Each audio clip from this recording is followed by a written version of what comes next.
vamos falar desse assunto tão precioso, dízimo, celebração da redenção, né? É muito importante a gente ter esse entendimento do que é, né? Como que isso está interligado, dízimo e redenção, amém?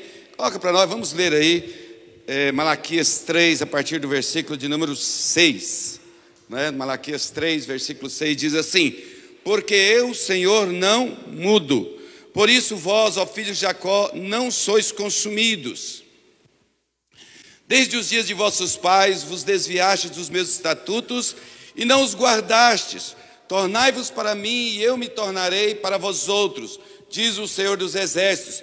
Mas vós dizeis: em que havemos de tornar?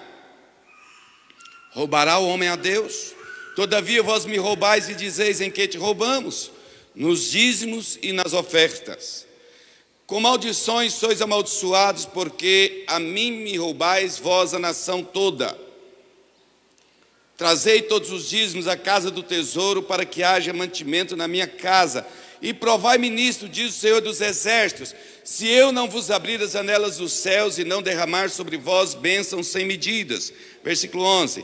Por vossa causa repreenderei o devorador, para que não vos consuma o fruto da terra. A vossa vide no campo não será estéril, diz o Senhor dos Exércitos.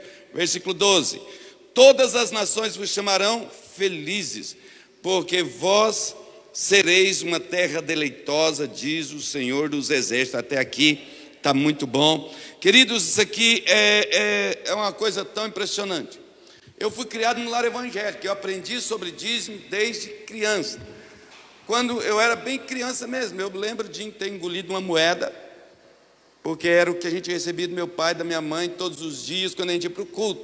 Criancinha, a gente levava uma moeda, né? Entregava para a gente lá: isso aqui é a oferta, isso aqui é o seu dízimo. Tem um casal que faz isso, né? Aqui está aqui, não ri não, o pessoal descobre que é vocês, né? E o dízimo dos filhos deles vão tudo embrulhadinho no papelzinho lá, todo dia, toda vez que vai fazer arrecadação, está lá os, né? E eu acho isso muito bonito. Por quê, querido? Está ensinando um princípio tremendo, valoroso, precioso. Mas o que acontece, queridos? Então, eu aprendi isso desde criança. Mas mesmo assim eu me converti aos 18 anos. Quando eu converti, eu tinha 18 anos. E no meu primeiro ano de convertido, eu tive alguma dificuldade com isso no início, né? Porque geralmente a gente não converte quando a gente está bem. A gente converte às vezes quando a gente está com a vida um tanto quanto bagunçada. Assim foi comigo. Mas logo no começo da minha conversão, eu fiz um voto com Deus, fiz um compromisso com Deus, e a partir de então eu passei a ser um dizimista e para sempre, né? Enquanto nós estivermos aqui nesse mundo, estaremos fazendo isso. Então, o que acontece, querido? Eu creio na palavra de Deus de capa a capa. Eu creio na Bíblia completamente. Agora, a gente prega sobre esse texto, e é uma promessa tremenda da parte de Deus, é uma promessa maravilhosa, mas a gente olha para a vida de algumas pessoas e a gente vê que elas não estão vivendo essa abundância, elas não estão vivendo essa graça, esse favor de Deus na vida financeira, e fala: Senhor, mas se a promessa é do Senhor e é para todos, por que alguns não estão vivendo e desfrutando dessa bênção tão maravilhosa, na sua vida e nas nossas vidas? Então, queridos, Deus tem uma provisão sobrenatural para mim e para você. Agora, precisamos entender que diante de Deus nós precisamos fazer a coisa certa do jeito certo. Porque fazer a coisa certa do jeito errado não vai funcionar. Qual é a maneira certa? Segundo Tiago, está escrito lá, 4, versículo 2, nós não vamos ler. Lá fala o seguinte, que o jeito certo de receber de Deus é pedindo. Mas a palavra de Deus fala que se eu pedir mal, eu não vou receber. Então, eu posso fazer a coisa certa, que é pedir a Deus. E mesmo fazendo a coisa certa, não receber, porque eu estou pedindo com a motivação errada, com o coração errado, então eu estou fazendo a coisa certa do jeito errado. Então eu preciso fazer a coisa certa do jeito certo. E no dízimo nós precisamos aprender isso também. nessa questão em relação ao dízimo. Nós precisamos fazer isso. E o que acontece, queridos? A palavra da ceia também fala que a ceia, né, é o cálice da aliança que tomamos. Mas, então, eu preciso fazer isso. A palavra do Senhor Jesus nos ordena fazer isso em memória de mim. Mas a palavra de Deus fala que se eu fizer da forma indigna, eu vou ser condenado, eu vou receber julgamento. Então, veja bem, tenho que fazer a coisa certa, do jeito certo. Fazer aquilo que Deus mandou, da forma como Ele estabeleceu. Então, isso é muito importante. Isso é muito importante. Então, eu preciso ter revelação sobre isso. Muita gente fala que os dízimos, se você procurar na internet, aí está cheio de gente falando, não, dízimo não é para a nova aliança, não. Dízimo não tem nada a ver com a nova aliança. O que eu afirmo que tem duas opções para essa pessoa que afirma isso. Ou ela não conhece a palavra, ou ela quer pegar um argumento e a motivação que tem aí é avareza, é amor ao dinheiro, sabe, está presa a isso. Por quê, queridos? Veja bem, olha só, em Mateus 23, os fariseus, eles chegam para Jesus e falam assim, e eles estavam tentando Jesus, eles queriam pegar Jesus em alguma palavra, e eles chegam para Jesus e perguntam, é lícito pagar tributo a César? Eles queriam condenar Jesus.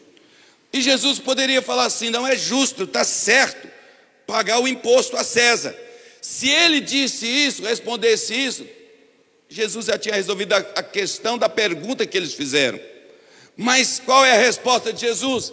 Dai a César o que é de César e a Deus o que é de Deus. Ou seja, ele estabelece o seguinte, que fala assim, ele fez questão de acrescentar que assim como o governo tem direito, e no nosso caso um direito grande, né, por lei que eles mesmos votaram, na nossa renda financeira, né, no caso lá era o imposto para César. Falou, do mesmo jeito que tem a renda, né, que o governo tem direito, Deus também ele tem o direito sobre uma participação percentual na sua renda. E eu acredito, por que Jesus falou isso? Sabe por que eu acredito que Jesus falou isso? Porque é o seguinte, não tem aqueles que estão espertos, na hora de declarar imposto de renda, ele tem 32 dentes na boca e 45 recibos de implante. Rapaz, mas fez implante, hein? Ou seja, se tem gente que esquece das suas obrigações com César, pode ser também que tem alguns que vai esquecer da sua responsabilidade diante de Deus. E isso, queridos, a gente vai olhando e vendo isso aí. Então, veja bem, eu vou deixar para o final, tem um texto aqui em Hebreus capítulo 7 que é tremendo, eu quero falar dele no final. E antes de chegar nesse texto de Hebreus, eu quero a gente conversar um pouco aqui sobre toda essa doutrina do dízimo e da redenção, porque eu acredito que não tem como falar de dízimo e saber, é uma pergunta que eu falava, mas por que Deus tem direito, por que eu tenho que devolver dízimo? A gente não paga, a gente devolve. E você vai descobrir hoje por que devolve e não pagar, né? E aí, por que eu ficava com essa indagação quando era criança? Foi eu que trabalhei, foi eu que ganhei, foi eu que ralei, foi eu que suei, foi o meu esforço. Por que Deus tem direito? Vamos descobrir hoje, em nome de Jesus. Então, quando Deus, né? Quando Deus, ele chega nesse texto que nós lemos de Malaquias, onde ele afirma, e qual que é a demanda? Vocês perceberam no texto, eu não vou ler de novo, porque essa palavra é um pouco extensa, assim, vocês perceberam que Deus fala, olha, vocês não são consumidos, porque eu, o Senhor, não mudo, eu sou o mesmo Deus de sempre. Ou seja, Deus está falando, eu sou Deus de misericórdia, eu sou Deus de amor, eu sou Deus longânimo, sabe, que é tardio para irar-se, pronto para perdoar. Então é por isso que vocês são consumidos. Mas vós se desviastes do meu caminho, vós a nação toda se desviaram. E as pessoas perguntam, então tem um questionamento ali, em que nós temos sido desobedecidos? E Deus fala para eles, responde. Então tinha uma demanda. A respeito de que era essa demanda entre Deus e a nação de Israel. Estava tendo uma demanda ali. Era a respeito de que essa demanda? Era a respeito de propriedade. Deus estava acusando a nação de Israel de apropriação indébita. Está certo? Né? Em outras palavras, o povo estava metendo a mão no que é de Deus, na versão do pastor Jairo. Entende? O povo estava metendo a mão lá no que é de Deus. Agora, como que aquilo se tornou de Deus, querido? Aqui é muito importante. Aí eu preciso entender o que é redenção. Porque não tem como falar de dízimo se eu não falar de redenção. O que é redenção? E aí, para você eu preciso explicar o que é redenção. Porque quando Deus fala sobre redenção para um judeu, ele sabe, não precisa explicar para o judeu o que é redenção. Não precisa falar para o judeu, detalhar o que significa redenção, porque ele sabe disso, faz parte da cultura dele. A lei de Moisés não era apenas mandamentos, mas era a legislação da nação de Israel. Era a legislação de como as coisas deveriam ser conduzidas, como deveriam ser tratadas. Era a lei da nação, era a constituição da nação. Então, para um judeu, todo mundo sabia redenção. Mas para mim, para você, talvez para alguns aqui, nós precisamos explicar direitinho o que é redenção para a pessoa entender. Vou te explicar, fazer uma pergunta aqui. Feijoada, um friozinho desse, você entende? Você entende o que é feijoada? Preciso explicar para você o que é feijoada? Preciso explicar para alguém que não, por quê? Porque faz parte da nossa cultura. Do Brasil inteiro todo mundo sabe o que é feijoada. Mas vou perguntar uma outra comida que tem aqui no Brasil, mas é típica de uma única região. Ela não é nacional. Maniçoba. Preciso explicar o que é? Sim ou não, irmãos? Não vou explicar isso não, vou explicar o que é redenção. Depois você pesquisa no Google e descobre o que é essa comida. Já comi, entende? Mas feijoada eu não preciso explicar, porque todo mundo sabe. Assim também é com um judeu, entende? Quando o judeu falou redenção, ele sabe de tudo. Ele sabe de tudo, ele sabe tudo que está se passando, ele sabe o que significa. E eu quero explicar para você o que é redenção. Antes eu quero ler com você o que a palavra de Deus fala aqui em Levíticos 25, 25. Projeta para nós aí, Will, Levíticos 25, 25.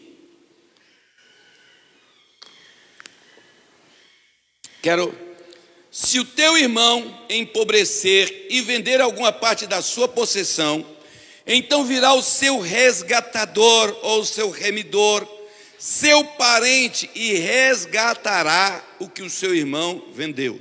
Deixa ele aqui para mim um pouquinho o versículo. Veja bem. Eu estou com calor, falei friozinho.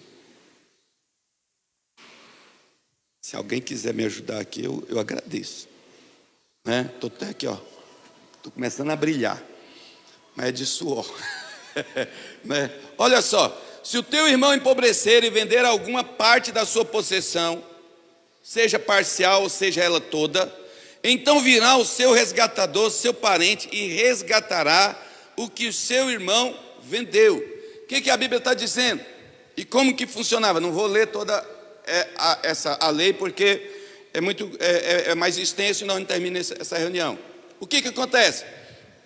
Se eu fosse um judeu e eu me empobrecesse, fizesse negócio errado, me atrapalhasse financeiramente a ponto de não dar conta de saldar meus compromissos, tudo que é meu ou parte do que é meu, a dívida precisava ser saldada. Aquela dívida precisava ser saldada. Então, como que isso ia acontecer? Eu ia precisar fazer o quê? Pegar parte dos meus bens e entregar para o credor para saldar minha dívida. Mas se tudo que eu tivesse não fosse o suficiente para saldar a dívida, a minha família, os meus escravos, tudo que eu tenho, ia ser colocado para aquela pessoa para saldar a dívida. Mas imagina que isso para o judeu, um judeu só poderia ser escravizado por outros judeus por 6 anos. No 7º ano ele sairia livre. Mas vamos imaginar que eu não sou judeu. Eu tive a infelicidade de nascer no país vizinho, ali, né, em Edom. Rapaz, o que acontece? No meu caso, a opção de liberdade era só no ano jubileu, que era de 50 em 50 anos. Ou seja, era só 2 vezes por século que aquela pessoa teria o que? A liberdade de volta. Agora, vamos imaginar que eu quero a minha liberdade de volta. Não tem jeito. Porque o jeito de ser livre era pagar a dívida, mas eu já me tornei escravo porque eu não tinha recursos para pagar a dívida. Eu não tinha recursos para pagar a dívida. Então vamos esperar o ano do jubileu. Pronto, eu fiz 56, mas vamos dizer que o ano do jubileu foi 5 anos atrás. O próximo jubileu é daqui 45. Querido, eu vou estar com 101 anos. Com 101 eu não quero ser mais livre, não. Eu quero que meu dono continue cuidando de mim até eu morrer. Para que eu vou ser livre? Entendeu? Então é isso. Eu quero chamar duas pessoas aí que eu contratei, paguei bem para me ajudar. Sobe aqui, por favor. Não é esses irmãos. Não, eu já contratei. Não é vocês não. É porque eu já paguei eles lá. Pode vir cá, irmão. Dei R$1.000 para cada um. Na verdade não, brincadeira. Né? Então isso aqui é importante. Fica do lado de cá, um fica de cá, fica daí. Esse aqui, o nome dele vai ser José. E o nome desse daqui é Simeão. Né? Vou trocar o nome deles porque... Né? Então vamos dizer o seguinte, queridos. Eu estava lá, vivendo a minha vida tranquila. E de repente bateu aquela vontade que vem sobre a vida de algumas pessoas. Uma vontade grande de fazer dinheiro rápido. Né? E eu fui acometido com essa vontade, com esse desespero, e eu enxerguei uma oportunidade de ganhar dinheiro que era só eu que estava enxergando. E então, o que eu fiz? Eu cheguei, esse aqui é meu primo de 2º grau, quase 3º, né? É meu primo aqui, 2º grau, lá quase 3º. Esse aqui é primo de 1º grau. E então, o que aconteceu? Eu via a possibilidade, a crise dar muito grande, ninguém tinha trigo para vender, eu percebi a oportunidade, vou plantar trigo e vou ganhar dinheiro demais, vou ficar rico. Então eu tinha terra, eu tinha escravos para fazer a mão de obra, eu tinha os meios de vender a safra, eu tinha o meio de escoar a safra, eu tinha tudo aquilo organizado, prontinho. Eu só não tinha uma coisa, que estava sobrando aqui para o Simeão, que é o dinheiro, a grana, coisa que ele tinha demais, muito dinheiro. E aí eu, com aquele afã de ganhar dinheiro, com aquela ganância, o que eu faço? Cheguei para ele e falei assim: Simeão, rapaz, eu tenho um negócio aqui, ó. Sabe aquele crente que sente? Estou sentindo que nós vamos ganhar muito dinheiro. Palavra de crente, não é? Estou sentindo no meu coração que nós vamos ganhar muito dinheiro, Simeão. Então, olha, você sabe, você já plantei tanta lavoura de trigo. Eu tenho know-how, eu tenho os escravos, que é a mão de obra, eu tenho os meios de fazer tudo.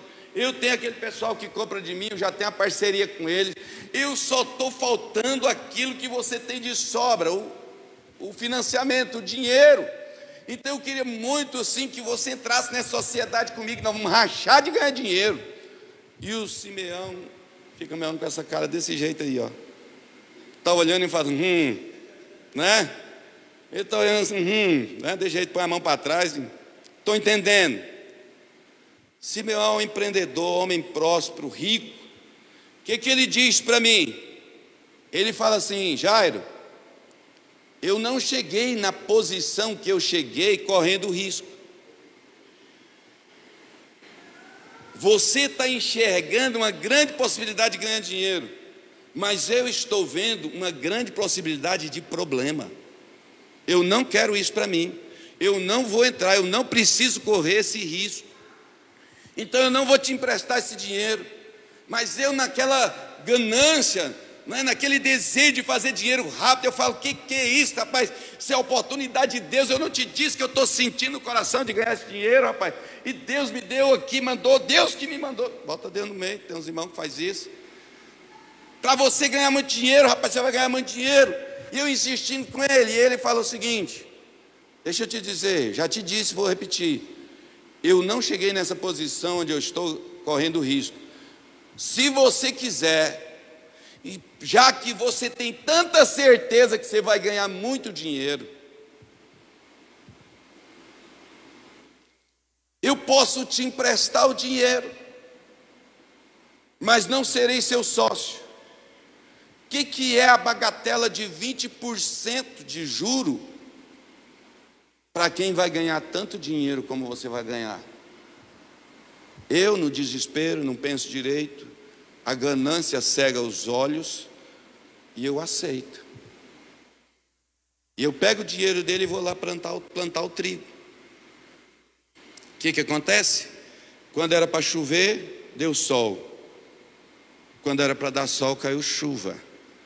E ainda teve outras intempéries do clima e deu tudo errado. Vocês acham que eu podia chegar para o Simeão e falar: ei, Simeão, foi mal? Vocês acham que tinha jeito de fazer isso? Não. Aí agora, o que acontece? Como eu não tinha dinheiro para saldar a dívida, eu não tinha dinheiro nem para investir no trigo, agora tudo que é meu, as minhas terras, os escravos que eu tinha, todos, não tinha trator, né? Então os bois, os jumentos, os camelos, as vacas, tudo se tornou do Simeão. Para quê? Para pagar a dívida, porque isso era a lei. Então tudo se tornou do Simeão, mas só que tudo isso ainda não foi suficiente para pagar a dívida, para saldar a dívida completamente. Então eu, a minha esposa e os meus filhos e netos e sobrinhos, tudo da minha sobrinho não, né? Mas toda da minha família se tornou o quê? Escravo do Simeão. Agora eu sou escravo dele. Por quê? Porque eu não paguei a dívida. A dívida precisava ser saldada. Qual é a minha única possibilidade?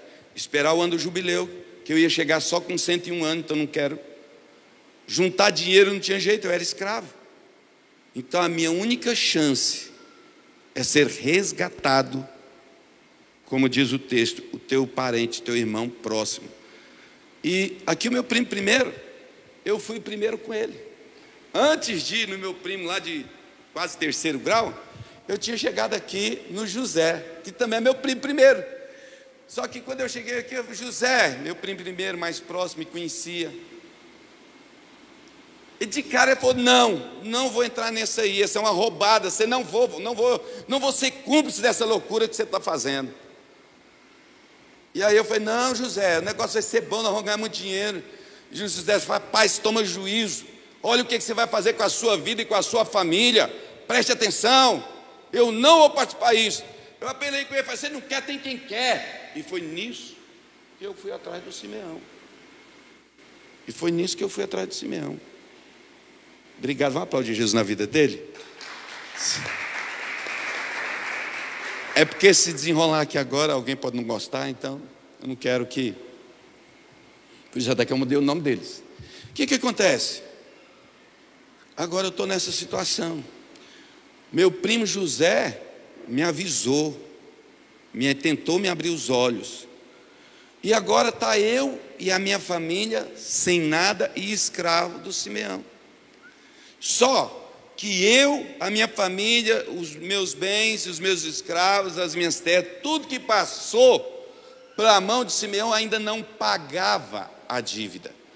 Porque com o dinheiro que Simeão me emprestou, preste atenção nisso, ele comprava escravos melhor do que eu, porque eu já estou com 56, então não é uma mão de obra muito boa para trabalhar na lavoura. Então ele olhava eu lá e toda vez que ele olhava para mim, eu era o retrato do prejuízo. Ele adquiriu um problema quando ele emprestou dinheiro para mim. Vocês acham como que ele me tratava? Lá. Ele falou: mas onde eu fui, né? Por que eu entrei nessa? Por que eu entrei nessa? Pai, eu não devia ter dito não. E fico lá. E do outro lado está José, que por amor não me emprestou dinheiro, que por amor tentou me livrar da roubada. E aí o José tá daqui me olhando lá como escravo. Mas avisei para ele: olha o que o que ele foi fazer com a vida dele, o que ele fez com a família dele, por que ele fez isso. E aí, no primeiro momento ele está com raiva, e é justa a raiva dele. Avisei para ele, ganancioso, cheio de usura, olha o que ele estragou a vida dele.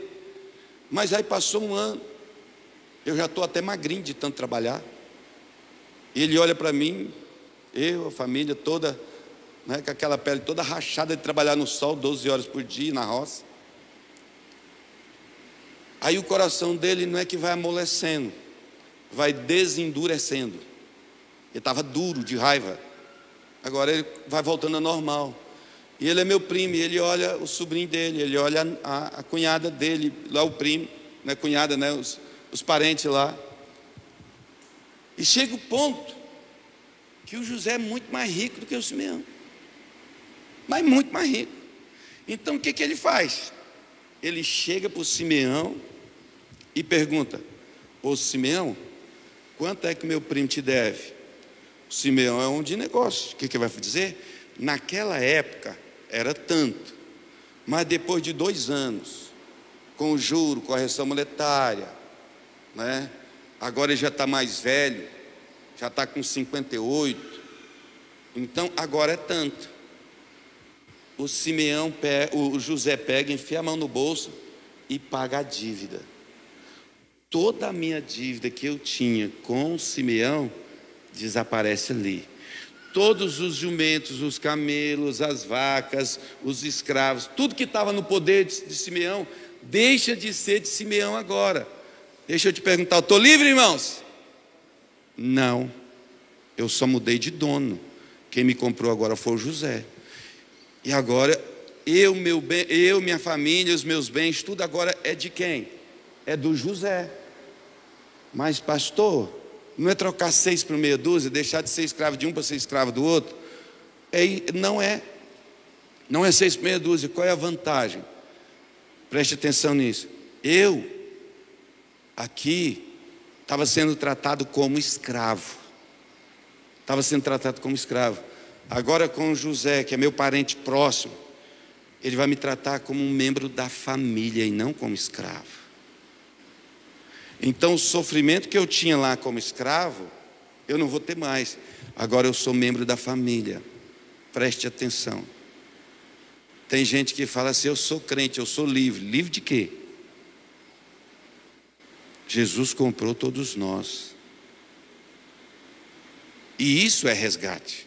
Quando a Bíblia fala que Jesus nos resgatou, Jesus pagou a nossa dívida. Entende? Jesus pagou a nossa dívida.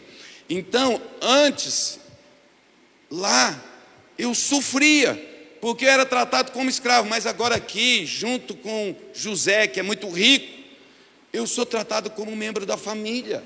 Foi isso que o Senhor Jesus fez. Ele nos comprou. A palavra de Deus fala que Ele nos resgatou, e isso que é o resgate, pagar a dívida. E aí, o que acontece? Ele comprou a gente. Jesus nos comprou.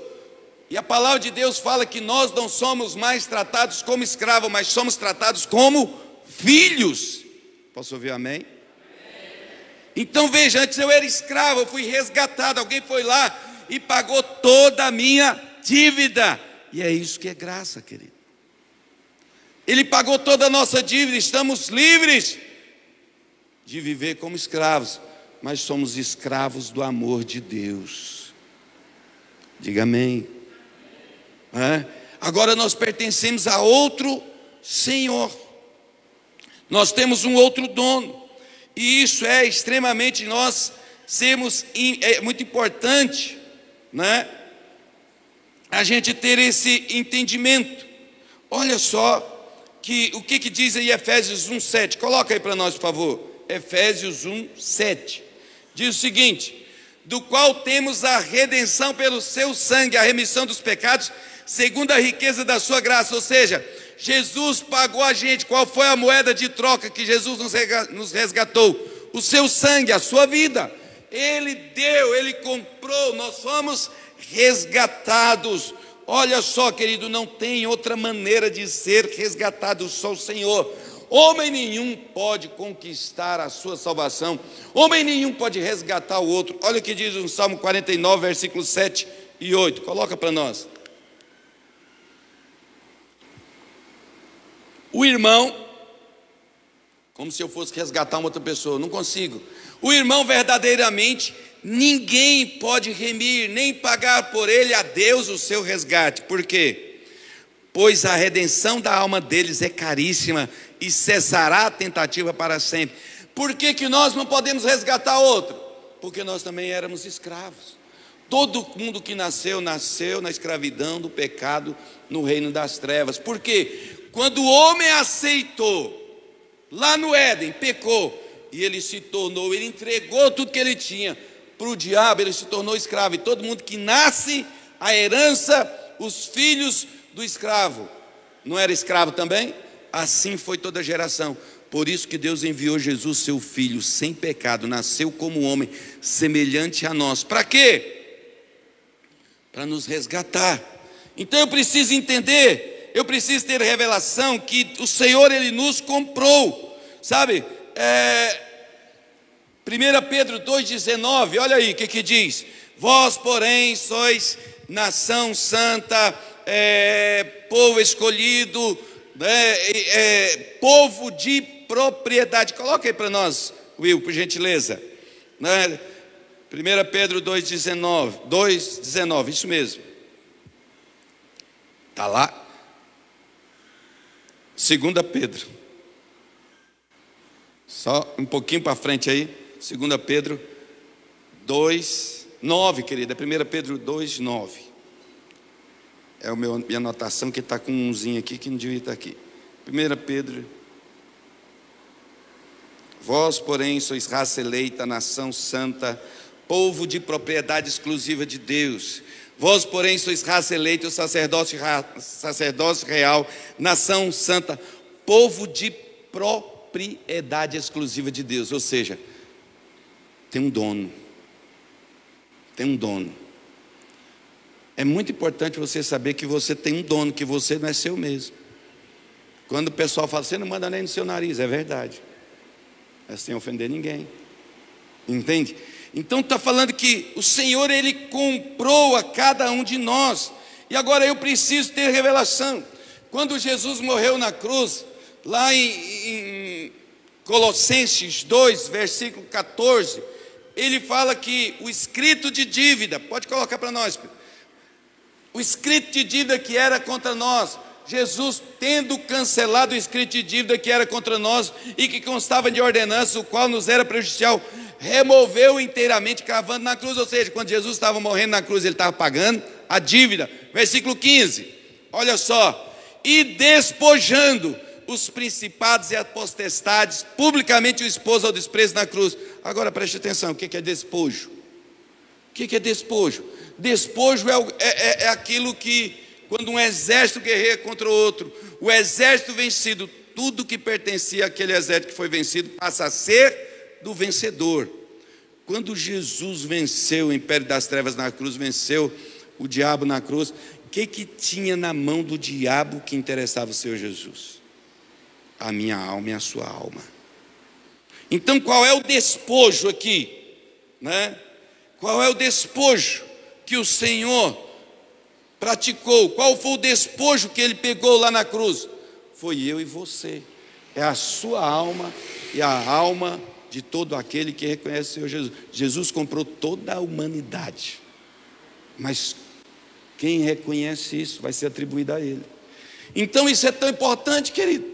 Você tem que ter entendimento que você foi comprado. Então, querido, o que tinha na mão do diabo era realmente a minha vida e a sua vida.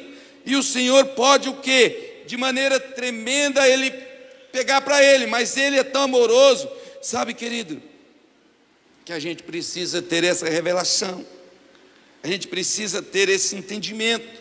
Agora, já viu, tem gente que pergunta assim: pastor, eu até brinco com os irmãos de vez em quando que estão ali na porta, essa igreja é daquela que a gente tem que dar 10%?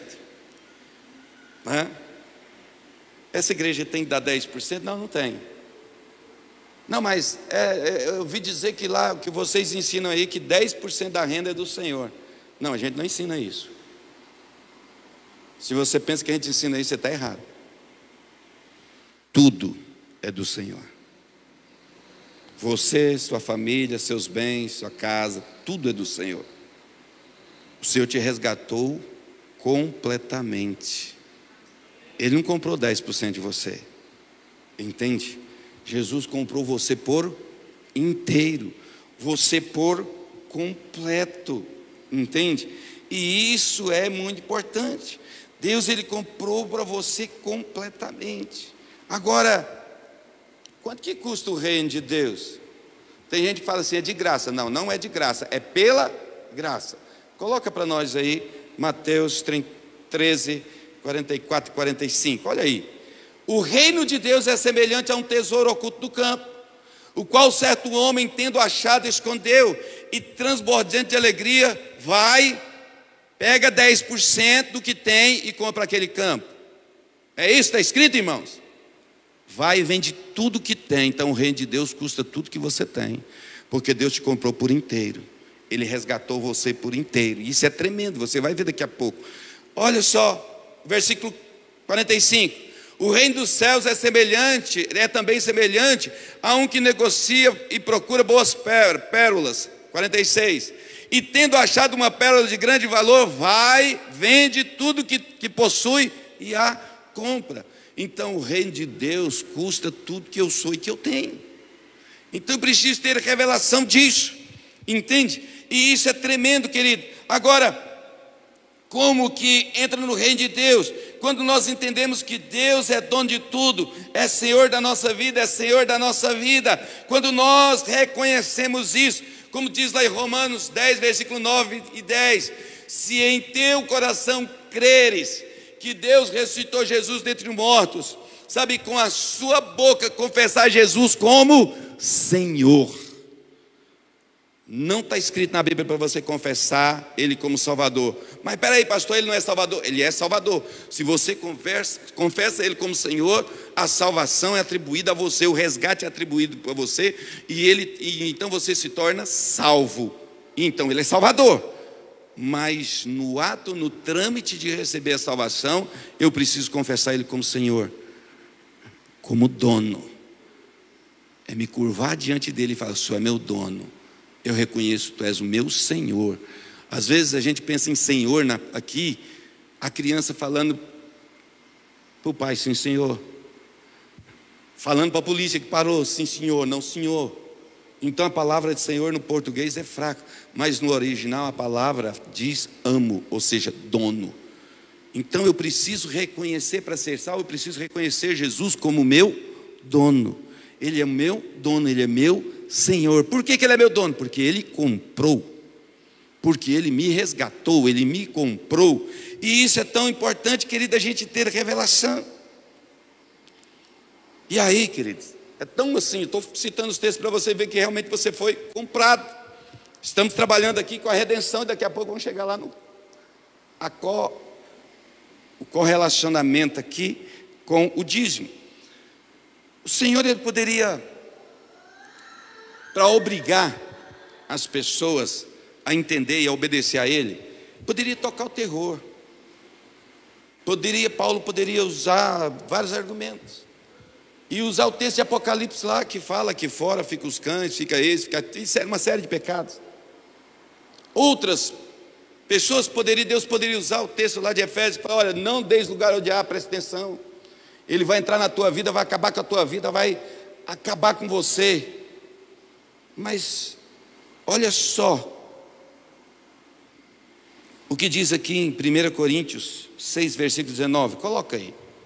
Olha só: acaso não sabeis que o vosso corpo é santuário do Espírito Santo, que está em vós, o qual tendes da parte de Deus, e que não sois de vós mesmos? Olha o que a Bíblia está dizendo. Você não é seu, você não manda em você. Esse corpo tem dono, e o dono dele é Deus. Entende? É o texto está dizendo.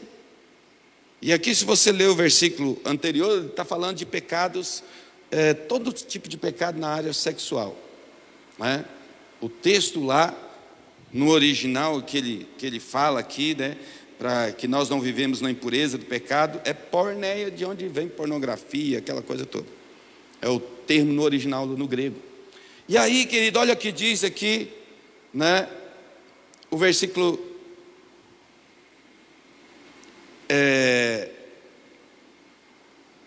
20, olha só. Porque fostes comprado por preço. Teve um preço, e o preço foi a vida e o sangue do Filho de Deus. Foi a vida do Filho de Deus que pagou por você. Entendeu? O que Paulo está querendo falar? Tenha consciência do quanto pagou-se por você. É isso que ele está falando. Ao invés de tocar o terror e obrigar as pessoas, ele está chamando para quê? Para que você tenha consciência, tenha entendimento que você foi comprado. Portanto, glorificai a Deus no vosso corpo. Glorificar a Deus no vosso corpo. Então eu vou viver uma vida de santidade, por quê? Porque esse corpo não é meu, fui comprado. Então eu vou adorar a Deus, por quê? Porque eu não sou meu, esse corpo foi comprado para fazer o que agrada a Deus. Fui pago, entende? Teve pagamento, ele tem direito legal. E aí a gente precisa ter essa revelação e ter entendimento. Agora, eu quero mostrar isso aqui para você, e para a gente ter esse entendimento. Se Deus comprou você completamente, tem gente que pensa assim, e pensa errado, e às vezes não prospera por isso. O que acontece? Ele pensa assim, não, eu devolvi o dízimo,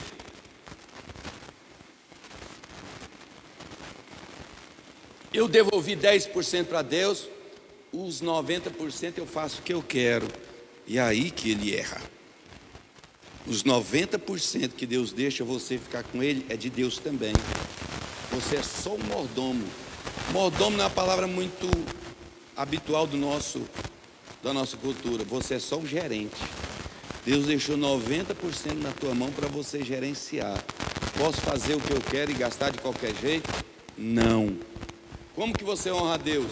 Quando você gerencia os 90% com sabedoria. Deus espera que você honre, sabe, a Ele, gerenciando os 90% que Ele deixou ficar com você, porque é tudo dele. Entende isso? E muitas pessoas não prosperam por isso, querido, porque às vezes são até dizimistas, mas ele entrega lá e ele pensa que o restante é dele, que é para fazer o que ele quiser. Deus autoriza ele fazer o que ele quiser, mas tem consequência no sentido de que ele não está honrando a Deus. Deus comprou ele por inteiro, mas Deus quer que você administre 90%. Deus te estabeleceu gerente do que é dele e deixa você administrar 90% do que é dele. Aí eu honro a Deus quando eu faço isso com sabedoria. E aí eu quero te mostrar isso. Coloca aí para nós, querido, Gênesis 47, versículo 13. Aqui em diante nós vamos ler. Eu queria que você prestasse bastante atenção agora, porque isso aqui é muito importante. Preste atenção nisso. Não havia pão em toda. Deixa eu contextualizar para você ver, para você aqui. Aqui está falando de José. José bisneto, né, de Abraão.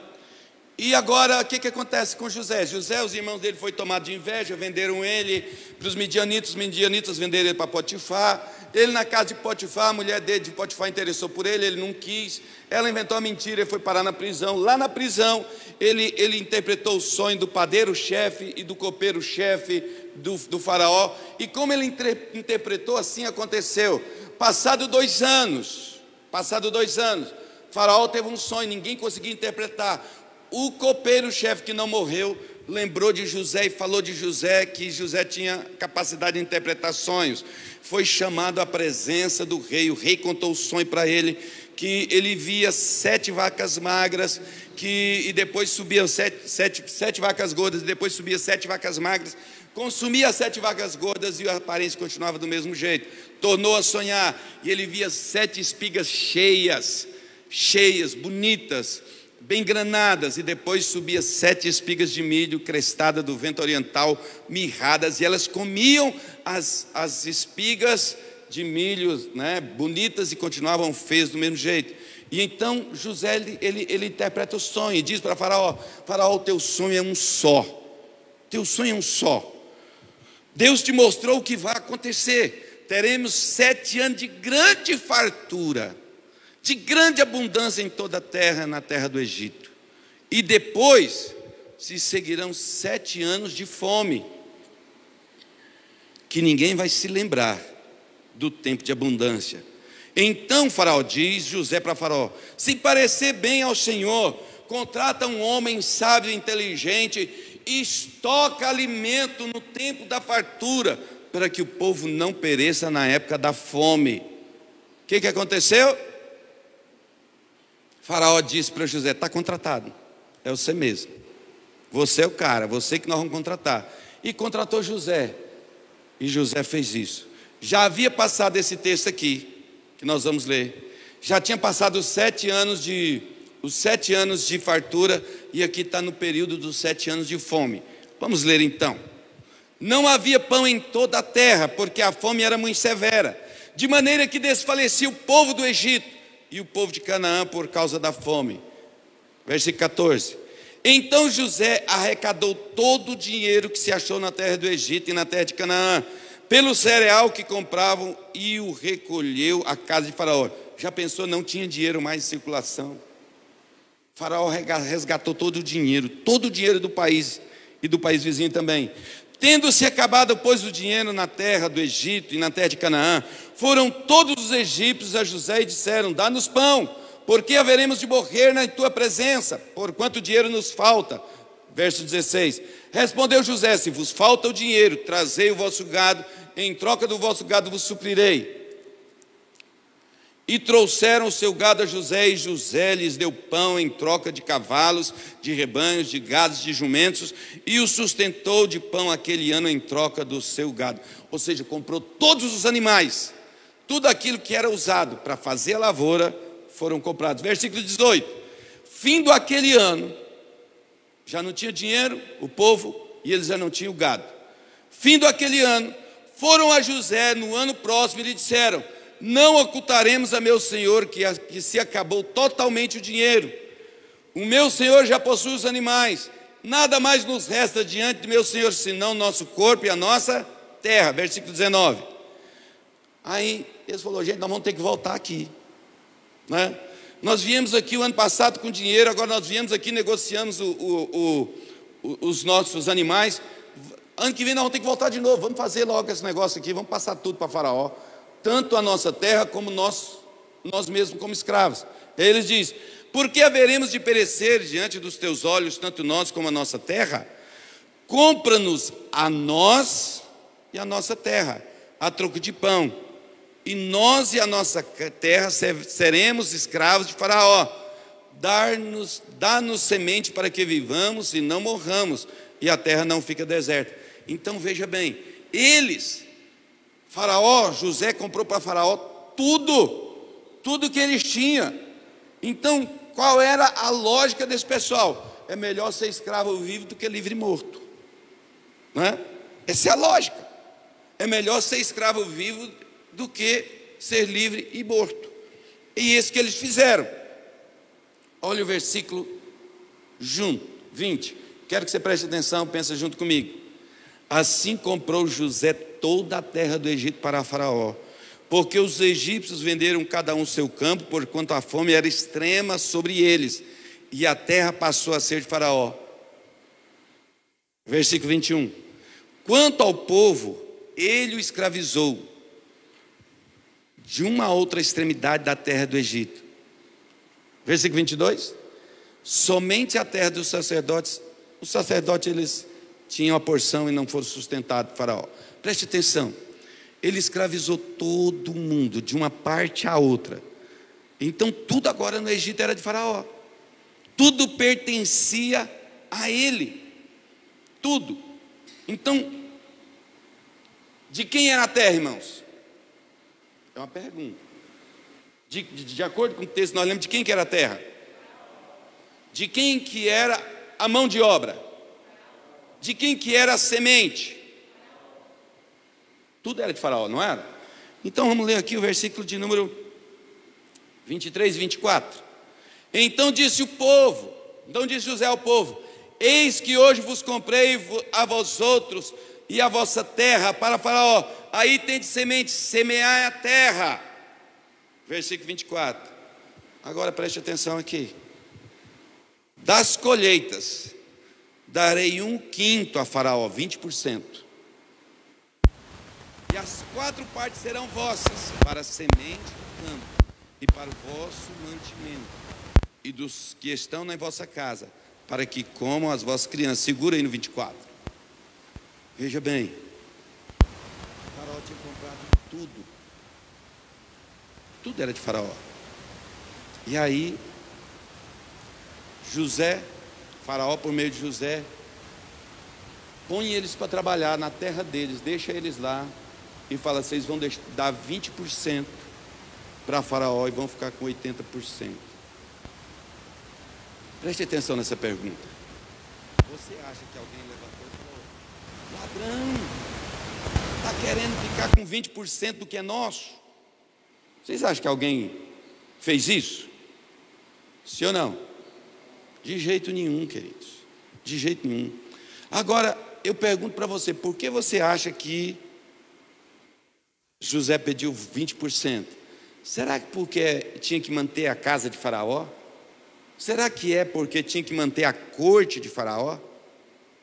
Não, querido, não era. Vou te explicar uma coisa que acontece. Favor que não é lembrado que é favor, o favorecido cobra como obrigação. É ou não é? Você ajuda uma pessoa hoje, ajuda amanhã, ajuda depois, e ajuda depois, e ajuda depois, mas não lembra ela que aquilo é uma ajuda. O dia que você não ajuda, ela fica magoada com você, revoltada com você, e fala: por que você não está fazendo? É assim ou não é, irmãos? Não é desse jeito? Então, quando o Faraó pede 20%, o Faraó não está pedindo o sustento dele. O Faraó está falando: é um memorial para você lembrar o que eu fiz por vocês, para que você entenda qual é a posição de cada um, a posição de Faraó e a posição do povo. É para você lembrar o que Faraó fez por você.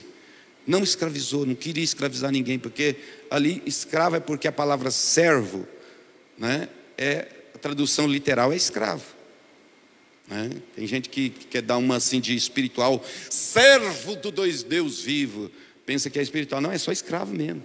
A palavra servo significa escravo. Ele está querendo lembrar assim: olha, quando você ia morrer, eu te salvei. O que Faraó está falando? Vamos conservar uma lembrança, um coração grato. Preste atenção, não é a lembrança no sentido de amnésia, de não lembrar mais, mas é no sentido de ter um coração que reconhece o que foi feito por ele. Entendeu?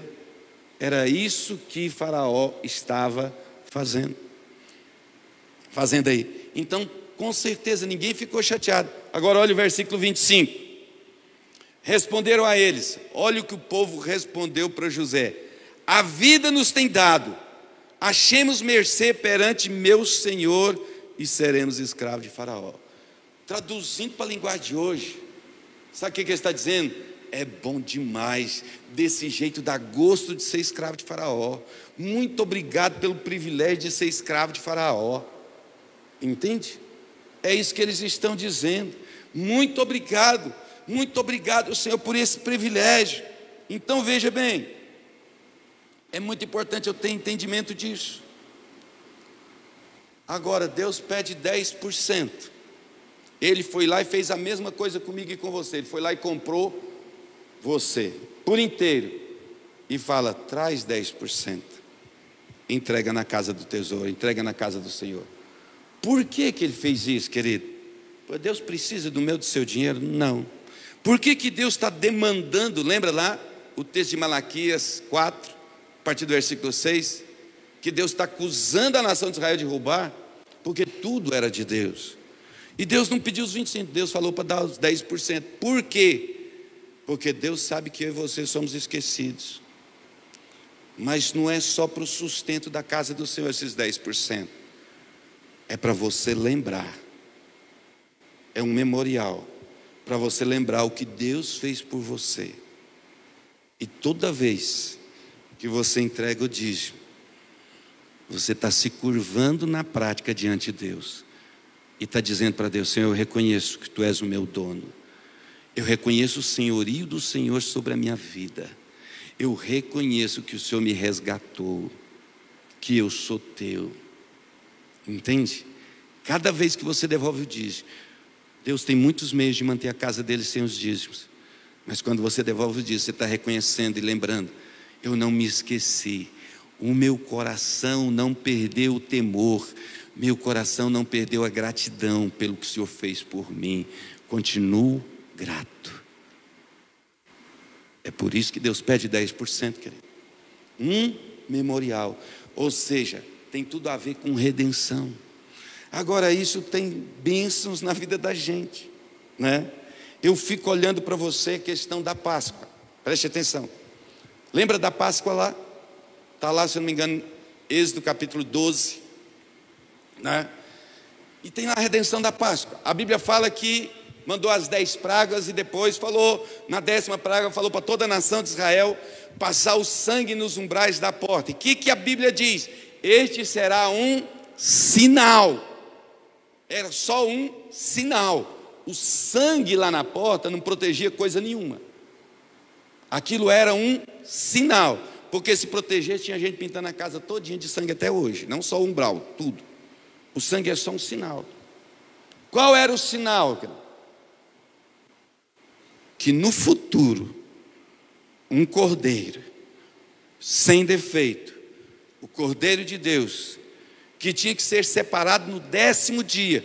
Ele era morto no 14º, mas no 10º dia ele tinha que ser separado e observar toda vez se não tinha nenhum defeito. Queria comprar toda a humanidade e toda a nação de Israel. Então o que significa? O anjo da morte iria passar.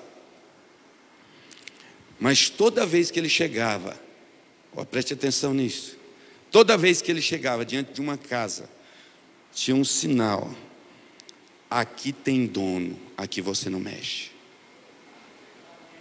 Entendeu? Toda vez que o anjo da morte chegava, tinha um sinal: aqui tem dono, aqui você não mexe. Quando eu entendo que quando eu devolvo o dízimo, eu estou reconhecendo o senhorio de Cristo, Deus está dizendo: quando o devorador for para a tua casa, para a tua família, fica tranquilo, tem um sinal: aqui tem dono. O seu carro tem dono, não é seu.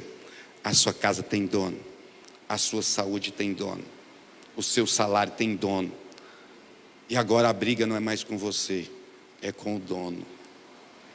Entende? Então o dízimo é um sinal para você nunca se esquecer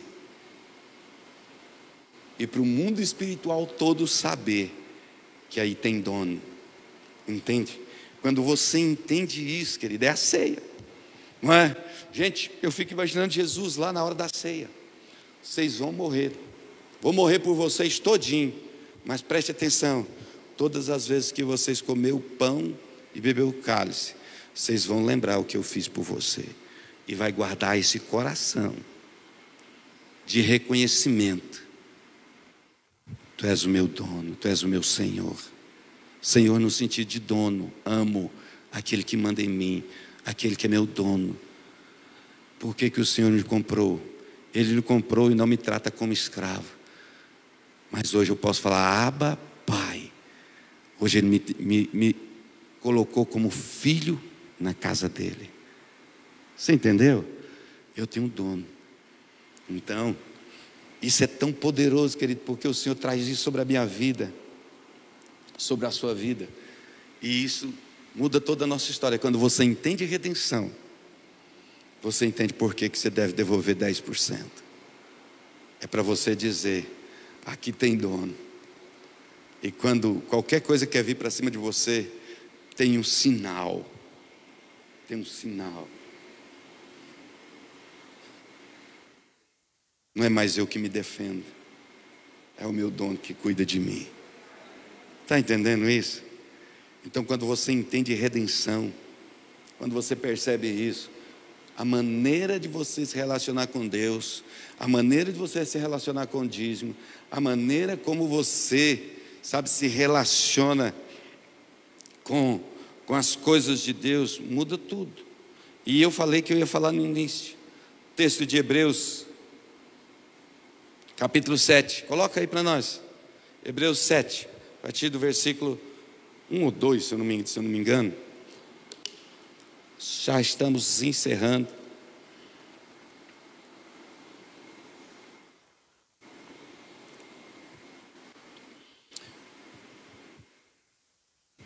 Preste atenção, tanto que o resgate é tremendo. O que acontece? A gente sabe que Abraão, ele saiu da sua terra, chegou até Canaã, ficou próximo, riquíssimo, rico mesmo. E aí, o sobrinho dele teve que separar, e o sobrinho dele foi morar em Sodoma. E teve uma guerra lá do rei de Sodoma, mais 5 reis, contra 4 reis. E os 4 reis venceram os 5. E nessa guerra, levaram o sobrinho de Abraão. E quando levaram o sobrinho de Abraão, chegou notícia para Abraão. Falou: Abraão, ó, o teu sobrinho e toda a família dele virou escravo. Foram escravizados pela espada, não por uma dívida. Então vou resgatar pela espada. O que acontece, queridos? Veja bem. Era 9 exércitos que tinha lá agora. Era 9 exércitos. Abraão junta 318 homens. 318 homens não é nenhum exército. Mas eu fico pensando o seguinte: quando Abraão chamou o pessoal para ir para a guerra, para enfrentar 9 exércitos, não está na Bíblia, mas eu creio, eu fico pensando, que o pessoal chegou e falou assim: ô Abraão, pois não, o El Shaddai, o Deus Todo-Poderoso, está indo com você nessa guerra? Abraão falou: com certeza está indo. Então estou dentro, então vamos. Pensa, queridos, não foi uma vitória natural. 318 homens contra 9 exércitos. Tinha conquistado. E Abraão vem e traz a vitória. Lembra do despojo? Então, aquele exército, ele tinha ali, os 4 tinham vencido os 5. E agora o despojo, tudo aquilo que estava na mão o despojo dos 9 exércitos. Imagina a quantidade de gado, de prata, de ouro, de veste, de tudo que era precioso estava lá. Abraão foi lá e venceu com os 318, mais aquele que era dono de tudo, o Senhor, que tinha aliança, venceu tudo. Aí olha só, esse texto está falando desse contexto de Abraão. Melquisedeque, rei de Salém, quando Abraão venceu, Melquisedeque foi se encontrar com ele, levando pão e vinho, apontando para Cristo. E aí olha só, Melquisedeque, rei de Salém, sacerdote do Deus Altíssimo, saiu ao encontro de Abraão, enquanto voltava da matança dos reis, e o abençoou. Versículo 2: o qual também Abraão separou o dízimo de tudo. Veja bem aqui. Para quem fala que dízimo é da velha aliança, ele não pode ter o livro de Hebreus na Bíblia dele. Por quê? Porque é uma coisa antes da lei que Deus está referendando também no Novo Testamento, e a gente vê de várias formas. Agora, olha só, a gente vai ver, quando a gente lê o texto lá, no livro de Gênesis, a gente vê que o rei de Sodoma chega assim e fala assim: ô Abraão, você já está rico, você não precisa das pessoas, fica com os bens tudo para você e me entrega as pessoas. Abraão pega e fala para ele: não vou ficar com nada do que é seu, não vou ficar com nada do que é seu, nem uma sandália, nem uma correia de uma sandália, para ninguém dizer eu enriqueci Abraão. Aí tem gente que pensa que Abraão devolveu tudo para ele, mas olha o que o texto diz aqui: porque também Abraão separou o dízimo de tudo do despojo dos 9 exércitos. Abraão não ficou com tudo, não pegou para ele, mas ele pegou o dízimo de tudo, primeiramente, e deu para quem? Para o sacerdote. Primeiramente se interpreta rei de justiça aponta para Jesus. Melquisedeque, tem gente que fala que é uma teofania, tem gente que fala que é um tipo de Cristo. Não me importa da maneira que você acha, mas aponta para Cristo. E aí, rei de justiça, e depois também é rei de Salém, ou seja, rei da paz. Versículo 3: sem pai, sem mãe, sem genealogia, que não tem princípio de dias, nem fim de existência, entretanto, feito semelhante ao Filho de Deus, permanece sacerdote perpetuamente. Versículo 4: considerai, pois, como era grande esse a quem Abraão, o patriarca, pagou o dízimo, tirando dos melhores despojos. Ou seja, o dízimo de toda aquela vitória, de todo aquele despojo, ele entregou para quem? Para esse sacerdócio do Deus Altíssimo, chamado Melquisedeque. Versículo que não é segundo a ordem. Veja bem, ele não é segundo a ordem da velha aliança. Ele não é segundo a ordem dos sacerdotes de Levi, mas é segundo a ordem de Melquisedeque. Versículo 5: ora, os que dentre os filhos de Levi recebem o sacerdócio também têm mandamento de recolher, de acordo com a lei, os dízimos do povo, ou seja, dos seus irmãos, embora tenham estes descendido de Abraão. Versículo 6: entretanto, aquele cuja genealogia não se inclui entre eles, recebeu o dízimo de Abraão e o abençoou, o que tinha as promessas. Evidentemente, é fora de qualquer dúvida que o inferior é abençoado pelo superior. Melquisedeque era superior a Abraão. Próximo: aliás, aqui são homens mortais os que recebem os dízimos, porém ali, aquele de quem testifica que vive. Versículo 9: e por assim dizer, também Levi, que recebe os dízimos, pagou-os na pessoa de Abraão. Versículo 10: porque aquele ainda não tinha sido gerado por seu pai, enquanto Melquisedeque saiu ao encontro deste. Até aqui por aqui já é o suficiente. Veja bem, aqui não está falando que Levi pagou porque é descendente biológico. Não está falando isso, mas está transferindo aqui um princípio espiritual. Está transferindo aqui um princípio espiritual. E a gente percebe o quê? Que há essa transferência, essa mudança. E é tão importante que a gente entenda que realmente Deus está o quê? Transportando desde Abraão, aquele que recebeu as promessas, até Cristo. Entende? Quando eu entendo isso, que é essa transposição desse princípio espiritual, querido, eu posso entrar. E aí as coisas podem mudar na sua vida. Agora é a hora sua de maneira prática. Eu não vou falar nem de entregar ou de não entregar, isso é com você e Deus. Não estou aqui querendo te convencer a fazer nada, mas eu estou querendo te mostrar um princípio. Preste atenção. Quando você entende que tudo que você é e que você tem é de Deus, e alguma coisa mexe com você, ou com o que você tem, não está mexendo com você ou com o que você tem. Deus vai se colocar de frente de você. Você tem a marca. Quantos têm a marca do Senhor Jesus? A marca do sangue está sobre a sua vida. Nós cantamos: eu tenho a marca da promessa. Amém? Eu tenho a marca da promessa. E o Senhor está falando: aqui tem dono. Ele entra na tua frente para te defender e diz: aqui tem dono. Aqui tem dono. É eu que cuido. Entende? Mexer com algo seu, está mexendo com o que é meu. Aí você não precisa ficar preocupado, angustiado. Você pode falar assim: ó, o que estão fazendo com o negócio que é teu? Olha o que estão fazendo com aquilo que é teu. E isso é tão interessante, querido. Eu vou contar isso aqui para a gente orar. Graças a Deus, vamos terminar no horário. Pensei que não ia dar conta. Logo que a gente abriu a loja, teve um cliente lá que deu um entreveiro com ele.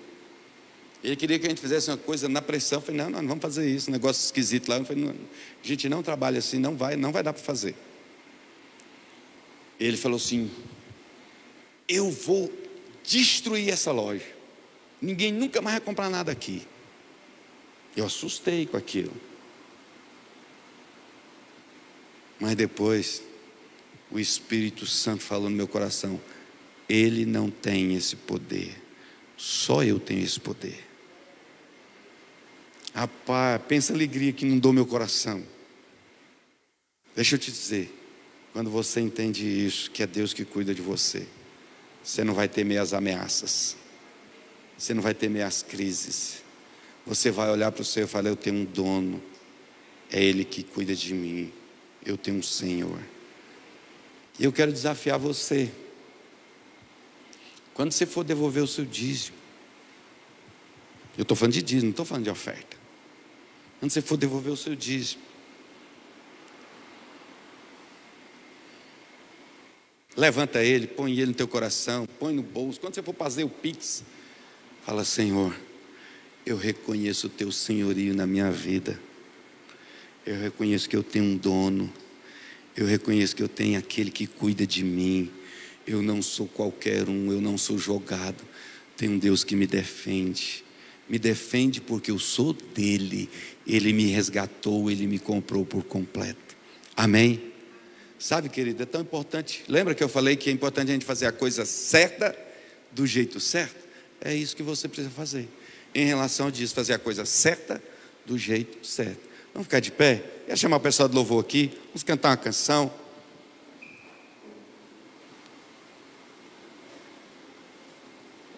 Pode ser essa última canção que nós cantamos. Não importa qual seja o seu inimigo. Essa canção fala: meus inimigos cairão. Não importa quais são os seus inimigos. Deixa eu te dizer, estou falando que aquilo que ataca você de verdade. Eu não estou falando de birrinha com a pessoa, com um colega, com um vizinho, intriguinha de Facebook. Não estou falando disso não, estou falando de inimigo mesmo. Seus inimigos vão cair por terra. Se você tem dono, é Ele que cuida de você. Preste atenção. Se você tem dono, é Ele que cuida de você. Se você tem dono, é Ele que cuida de você. Entenda isso, querido. Que isso não se torne na sua vida só uma mensagem. Não. Eu tenho um dono. Eu reconheço o senhorio dele. Querido, isso é tão importante. Todo dia quando eu vou orar, todas as vezes que eu venho orar aqui na igreja, eu faço isso. Às vezes em casa eu não faço, mas aqui na igreja eu faço. Eu começo orando, ajoelho e falo: eu reconheço que Tu és o meu dono, Tu és o meu Senhor. Eu reconheço o Teu senhorio, Tu és Senhor sobre a minha vida. E assim também eu termino a minha oração. Senhor, eu quero me lembrar que eu reconheço que o Senhor é dono da minha vida. Nós lemos no texto lá de Malaquias: roubará o homem a Deus? Querido, Deus nunca pergunta uma coisa para nós para saber, porque Ele já sabe de tudo. Deus só pergunta para nós para a gente poder refletir. Ele está provocando a reflexão em mim e em você. Amém? Quantos irmãos começam a tocar? Faça a sua oração. Sabendo disso, depois de ouvir essa mensagem, o que você tem para dizer para Deus? Feche os teus olhos. Fala com o Senhor. Aleluia. Oh Deus, obrigado Jesus, obrigado, oh Deus, por esse privilégio de sermos Teus filhos, de pertencermos ao Senhor. Nosso Deus, e em seu eterno amor, não seremos abalados, não seremos abalados.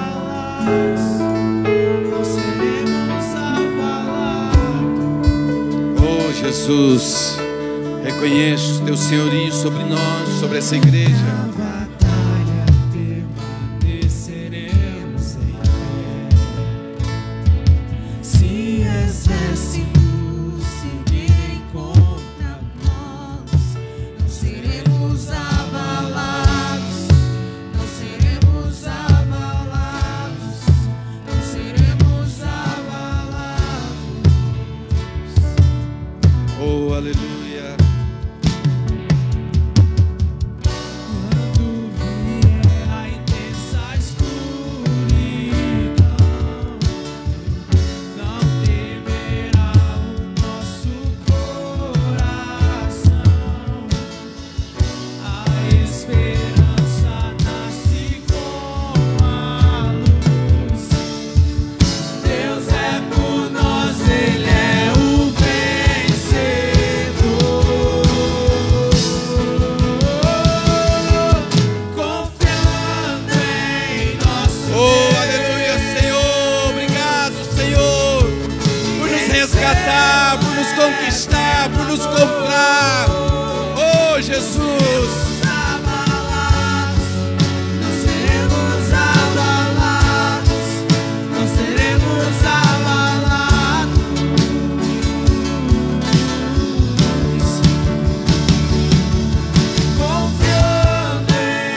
Você tem um dono.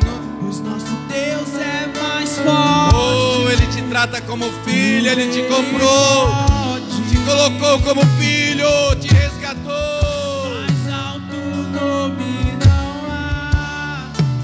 Jesus é grandioso, tudo Ele pode. Seus inimigos cairão, pois nosso Deus é mais forte, tudo Ele pode. Mais alto nome não há. Jesus é grandioso, tudo Ele pode. Declare, declare. Em nosso Deus e em seu eterno amor, não seremos abalados, não seremos abalados, não seremos abalados. Confiamos em Ti, Senhor. Confiando em nosso Deus Aleluia. e em seu Glória ao Teu nome, Senhor. Tu és o nosso Senhor. Tu és o nosso dono. seremos abalados, não seremos abalados. Aleluia.